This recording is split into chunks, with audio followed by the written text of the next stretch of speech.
आज हम बात करेंगे सीपीसी के ऑर्डर नंबर 1 to 5 के बारे में। अगर सीपीसी ऑर्डर नंबर 1 की बात करें तो उसमें डिफाइन होता है हु आर द पार्टीज़, जिसमें बताया जाता है कि आखिर पार्टीज़ कौन है। चलिए इसे एक एग्जाम्पल से समझते हैं। आखिरकार कौन है वो जो कि सूट फाइल कर सकते हैं।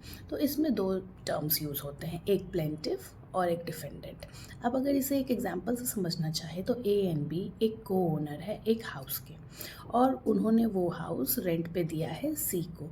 अब अगर सी जो कि रेंटर है वो 6 महीने से उन्हें रेंट पे नहीं कर रहा है तो ए और बी जो है वो प्लेंटिफ बन के वहाँ पे फाइल सूट कर सकते हैं कोर्ट में, और जिसके तहत सी जो है सो उसे रेंट पे करना पड़ेगा। तो यहाँ पे इस एग्जांपल में ए और बी जो है वो प्लेंटिफ है और सी जो है वो डिफेंडेंट है जिसके खिलाफ ये केस होगा।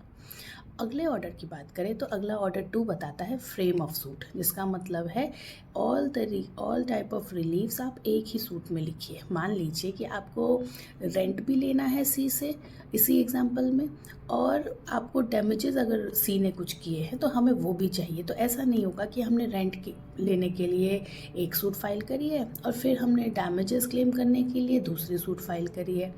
ऑर्डर नंबर 2 के तहत सीपीसी में वहाँ पे साफ लिखा हुआ है कि हर एक रिलीफ जो आपको चाहिए किसी एक पर्टिकुलर सूट के रिलेटेड वो आप सब एक ही सूट में लिखिए, मल्टीपल सूट्स अवॉइड कीजिए ताकि ना कोर्ट का समय नष्ट हो ना आपका समय नष्ट हो। अगले ऑर्डर की बात करें तो अगला ऑर्डर बताता है रिकॉग्नाइज्ड एजेंट और प्लीडर्स के बारे में, जहाँ पे अगर इस एग्जांपल में देखा जाए तो ए और बी मान लीजिए अगर वो अब्रॉड में रहते हैं और यहाँ पे इंडिया में अगर उन्होंने अपना घर रेंट पे दिया है तो वो अपना पावर ऑफ अटॉर्नी अपने भाई या किसी भी परिवार वाले को दे सकते हैं, जो कि उनके बिहाफ कोर्ट में जा सकते हैं एज अ प्लेंटिफ और फिर सी के अगेंस्ट फाइल कर सकते हैं सूट।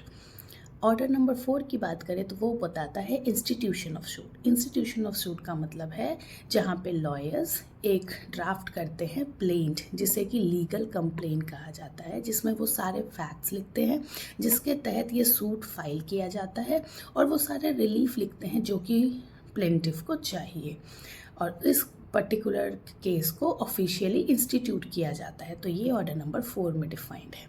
ऑर्डर नंबर 5 की बात करें तो यहाँ पे issue and service of summons लिखा हुआ है।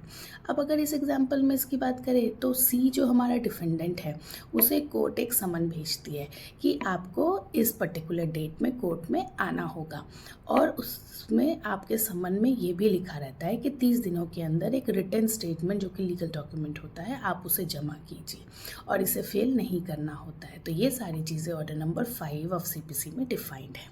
आज के लिए इतना ही, मिलते हैं अगले वीडियो में।